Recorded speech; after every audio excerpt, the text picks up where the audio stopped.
Halo semua, selamat datang kembali di channel gua. Mungkin ini video pertama gua buat bikin tips and trick mungkin ya.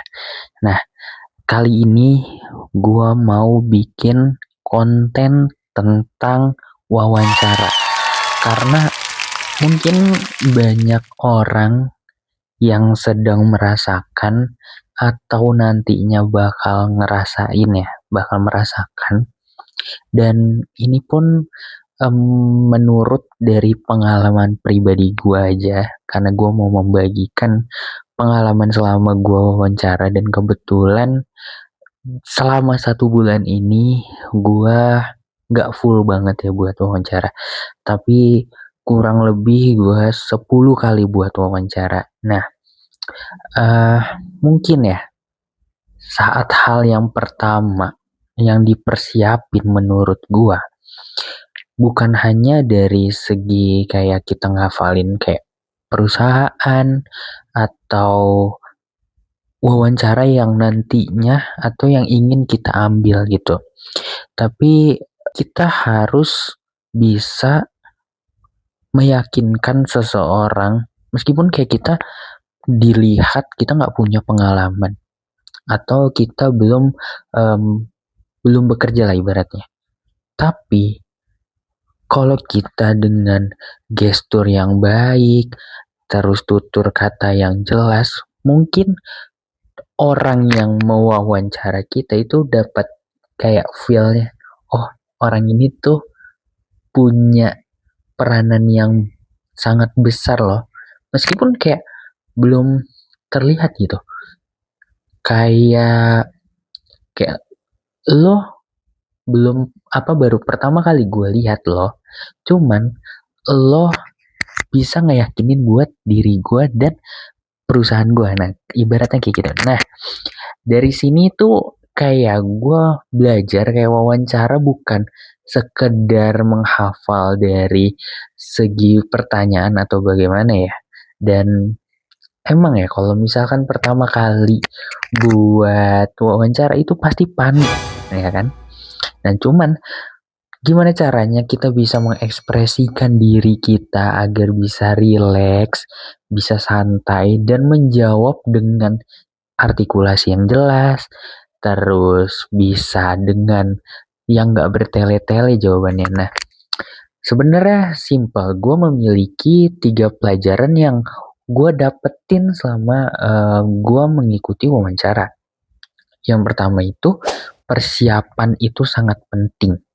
Karena itu bukan hanya sekadar buat ngafalin jawaban aja, tapi gimana caranya nih di otak kita atau di mindset kita.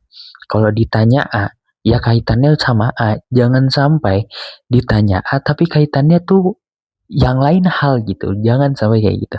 Yang kedua, percaya diri bukan berarti mengetahui segalanya gitu, melainkan berani menunjukkan kemampuan yang terbaik yang kita miliki. Jadi kayak no overconfident, but kayak lu bisa menarik simpati dari pewawancara lu, atau lu memiliki dari segi apa yang lu bisa jual nih, dan lu bisa memiliki insight buat kantor or tim kerja lu atau bagaimana, dan impact-nya tuh ke depannya tuh seperti apa sih. Nah, yang ketiga, jangan takut gagal dalam wawancara.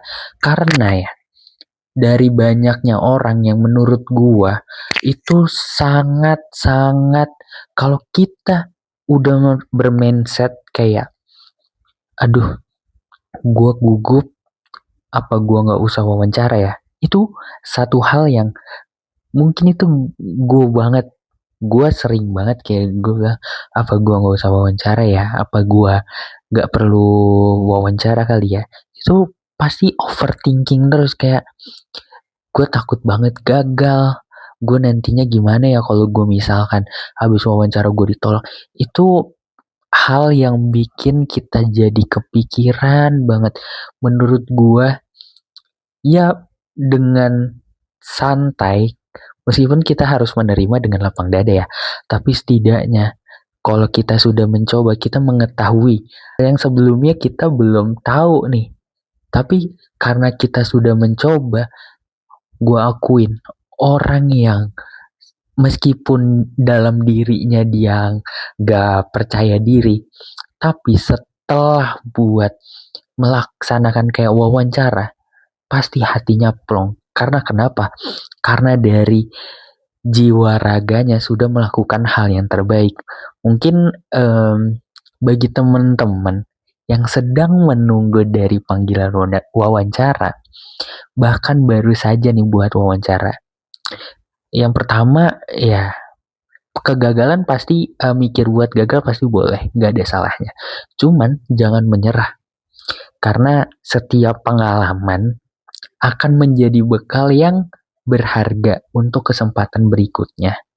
Kalau kalian punya pengalaman wawancara yang berkesan, nah coba tulis di kolom komentar. Jangan lupa like, share, and subscribe untuk konten inspirasi. Bye-bye.